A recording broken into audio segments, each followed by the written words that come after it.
OG Animaniacs was a series that came out when I was just a wee little bab. I was too young to really understand most of the jokes. I just knew wacky, funny cartoons do funny things, so interesting, so far out there. Quoting stuff like, "Hello, nurse," and just having fun with it for the most part.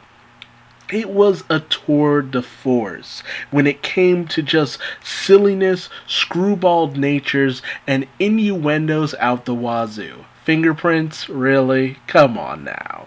It was fun.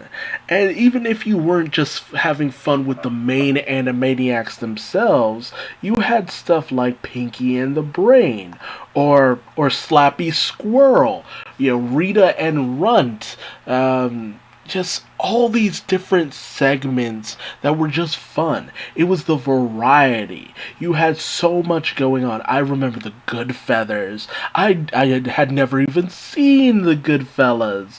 And Goodfeathers were just something that just seemed so fascinating to me. And I always had fun with it. It was like Ed, Ed and Eddie before Ed, Ed and Eddie was even around. Rita and Runt, Katie Kaboom, he wears a disguise to look like human guys, but you're not a man, you're a chicken boo. I only ever loved that opening. I didn't hate Chicken Boo. It was just such a surreal storyline. And that was the thing. It was always something weird going on. You were never bored. If you ever start to lose interest, bam, here came another segment to help just keep your interest going no matter what. And that was the one thing that didn't sit well with me with the reboot.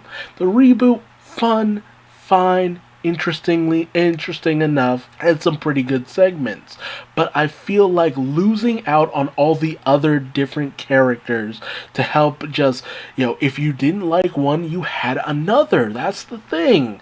And not having those other characters run their own segments or anything like that, I feel like it just took Animaniacs down a notch. Animaniacs had created its own microcosm of characters. That was the thing. It was becoming its own kind of, Mickey Mouse basically, or even Bugs Bunny. It had its own set of tunes. You had the Looney Tunes, you had the Merry Melodies and all of that and the good stuff, and you had the Animaniacs. Just fun from start to finish, all over the place. It was sexual, it was spicy, it was weird, it was wacky. It never took a moment to just stop. It was always going, always taking the piss out of something. And that's what I loved. Just the idea of them being locked away until the 90s. It's just far out there. And then the fact that they were locked away again only to be reawoken in the 2020s. Just wild stuff from start to finish.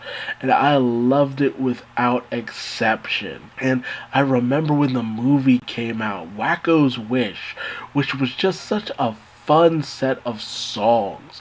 1999, like the end of the millennium.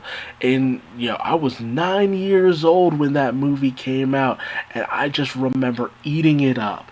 There were so many replays of that movie, too. Just such a good time.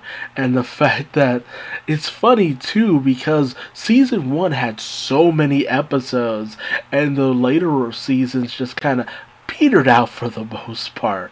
That's the thing. They ordered so much for the first season, and the rest of it was just kind of like, window dressing. But the reboot is fun enough. It has its ups and downs, sideways, backwards, and forwards. And anyone saying, oh, it's a little out of date with the jokes, dude, you watch the original Animaniacs and all of its jokes are out of date. Like, you're lucky not to find one joke that is out of date in some way, shape, or form. But that doesn't stop it from being at least a little funny. Sometimes it's all just in the delivery. God, look, man, when this series started, I was 3. No, 2. Nope, 2. September of 1993, I was 2.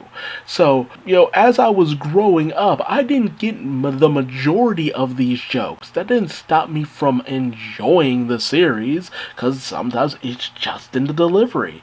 That's the thing, the content. The voice actors pulled it off time and time again. And honestly speaking, the new series, while not the best, it still retains the dark sense of humor and the weird directions that this series would go into.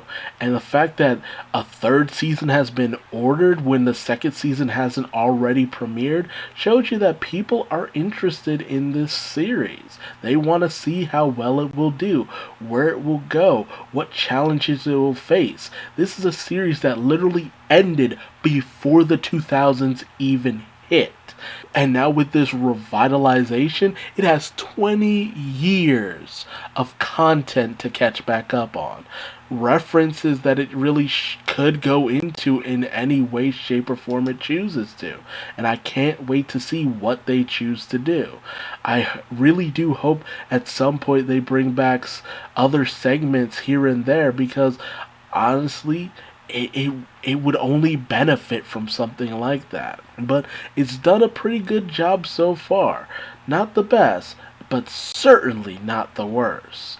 It's only just getting started, and I feel like it can only go up from here. And I can't wait to see more of what it does. But tell me your thoughts on Animaniacs in the comment section below. Did you grow up with it like I did? Are you not really feeling the reboot, or do you feel like it is a great successor to the original series? And are you hoping that more of the side characters will return in future installments? I can't wait to hear from you, but until then, please like, comment, and subscribe depending on how you felt about this video. Or no, I ain't your daddy, but I still love you like one. And until next time, I've been Duuz-Diz-Din, and I will see you later. Bye-bye.